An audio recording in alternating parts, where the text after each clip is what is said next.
السلام علیکم، میں ہوں سید عاقب شیرازی اور آپ دیکھ رہے ہیں میرا یوٹیوب چینل نقطہ حیات۔ آج کی ویڈیو میں تذکرہ کرنے والا ہوں حضرت موسیٰ علیہ السلام کی حضرت خضر علیہ السلام سے ملاقات۔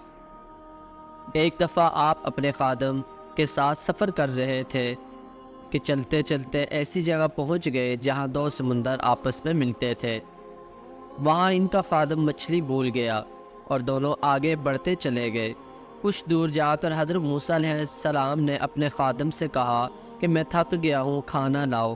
اس نے کہا کہ جب چٹان پر ہم سفر کر رہے تھے تو اس مچھلی نے دریا کا راستہ لے لیا تھا۔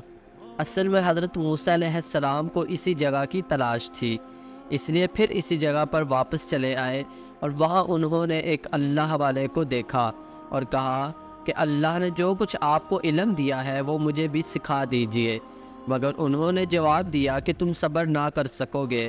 آخر جب انہوں نے زیادہ اصرار کیا تو کہا کہ تم میرے ساتھ رہنا چاہتے ہو تو شرط یہ ہے کہ جب تک میں خود تم سے نہ کہوں مجھ سے کوئی بات نہ کرنا اور نہ ہی کچھ پوچھنا۔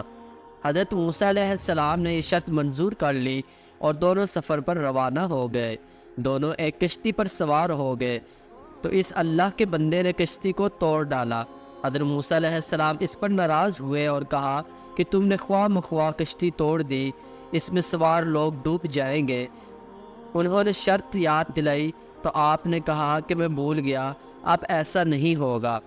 آگے بڑھے تو خشکی پر ایک لڑکا ملا جسے انہوں نے قتل کر ڈالا۔ اس پر موسیٰ علیہ السلام بگڑ گئے اور کہا کہ بغیر کسی قصور کے اس لڑکے کو آپ نے کیوں مار ڈالا؟ آپ نے بہت برا کیا۔ اس پر انہوں نے کہا کہ میں نے کہا تھا کہ آپ میرے ساتھ نہیں چل سکیں گے۔ پھر دونوں میں قول قرار ہوا۔ چلتے چلتے ایک گاؤں میں پہنچے جہاں کے لوگوں نے ان کو اپنا مہمان بنانے سے انکار کر دیا، مگر ان دونوں نے دیکھا کہ ایک دیوار گرنے والی ہے، اس کو انہوں نے درست کر دیا۔ حضرت موسیٰ علیہ السلام پھر صبر نہ کر سکے اور کہا کہ اگر آپ چاہتے تو ان سے اس کام پر مزدوری مانگ لیتے۔ اللہ کے بندے نے ان سے کہا کہ اب ہم دونوں ایک ساتھ نہیں رہ سکتے، مگر جدا ہونے سے پہلے ان قصوں کا مطلب بھی سن لیجئے۔ کشتی چند غریب آدمیوں کی تھی جو اسے کرائے پر چلاتے تھے۔ دریا کی اس طرف کا بادشاہ زبردستی کشتیاں چھین لیا کرتا تھا۔ میں نے اس کو توڑ دیا کہ عیب دار ہونے کی وجہ سے اس سے کوئی چھین نہ لے۔ رہا لڑکا تو اس کے ماں باپ ایمانت دار تھے، مگر یہ سرکش اور کافر تھا۔ ڈر تھا کہ اس کی نافرمانی اور کفر سے ماں باپ کو تکلیف پہنچے۔ میں نے قتل کر دیا کہ اللہ انہیں مہربان اور نیک بیٹا عطا کرے۔ دیوار شہر کے دو یتیم بچوں کی تھی جس کے نیچے ان کی دولت دفن تھی۔ ان کا باپ نیک تھا، اگر دیوار گر جاتی تو دوسرے لوگ ان کی دولت پر قبضہ کر لیتے۔ اللہ تعالیٰ کی مرضی یہ تھی کہ دونوں جوان ہو کر اپنا خزانہ نکال سکے۔ یہ جو کچھ ہوا تمہارے رب کی رحمت کا نتیجہ ہے، میں نے اپنی طرف سے کچھ نہیں کیا۔ یہ ہی وہ باتیں تھیں جن پر صبر نہ کر سکے۔